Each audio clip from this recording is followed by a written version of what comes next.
Hello Jamestown, I welcome you all back to your Wednesday JCTV update.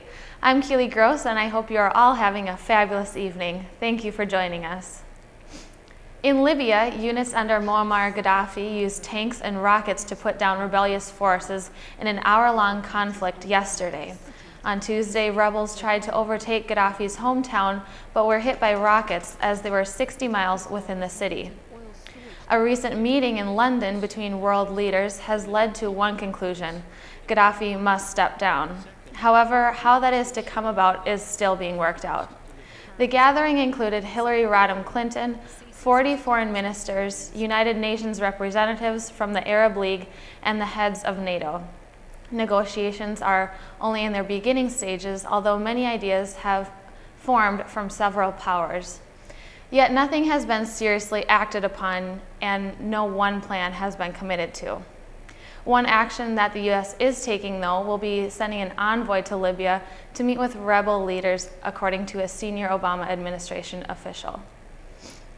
With the end of the North Dakota legislative session in sight, there is a quickening need for the matter of rural road funding to be addressed. According to the Jamestown Sun, the House has added $50 million to the Highway Appropriations Bill.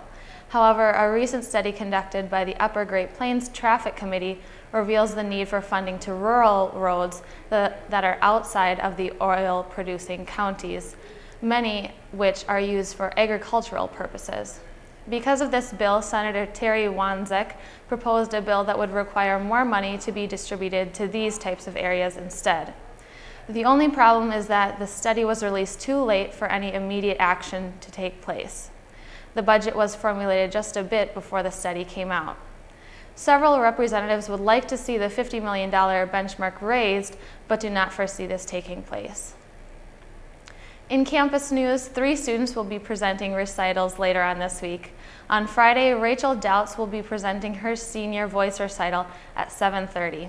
Then on Saturday, Samantha Reel will be having her recital at 2 o'clock. Finally, Jenna Skeldum will be presenting her vocal recital at 2 o'clock on Sunday. All recitals will be taking place in the Voorhees Chapel and will be open and free to the public. And now for a look at your 5-day extended weather forecast. Tomorrow we may see a tiny bit of snow and rain throughout the day with cloudy skies. Nonetheless, the high is expected to reach 40 degrees. Friday will be partly cloudy with a high of 41, but it will probably be feeling much cooler than that due to winds which will be blowing around 23 miles per hour. Saturday will be partly cloudy with a high of 44, and Sunday will be cloudy with a possibility of snow. The high is expected to reach 38 with a little bit of breeziness throughout the day. And finally, on Monday, we will have a high of 37 with possible snow or flurries. And yesterday's baseball game, set to go at Concordia College of Minnesota, was postponed for the Jimmies due to weather conditions. This game has now been rescheduled for Friday. However, the Jimmies will have to travel to Sioux City, Iowa to take on Mayville State at 5 o'clock. The Jimmies will follow on Saturday with a doubleheader against Black Hills State at 3. The softball team also had to have their opener rescheduled.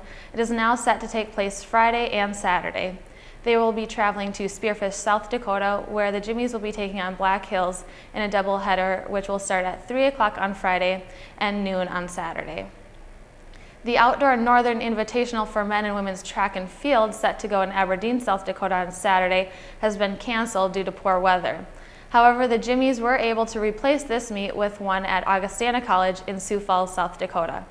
The outdoor meet will only be featuring running events due to less than desirable conditions for field events. The meet will take place on Saturday at noon.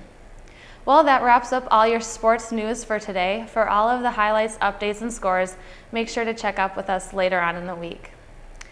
Well, Jamestown, that wraps up today's update. Thank you for tuning in to JCTV, where we connect the campus to the community. I'm Keely Gross, and I wish you all a great night.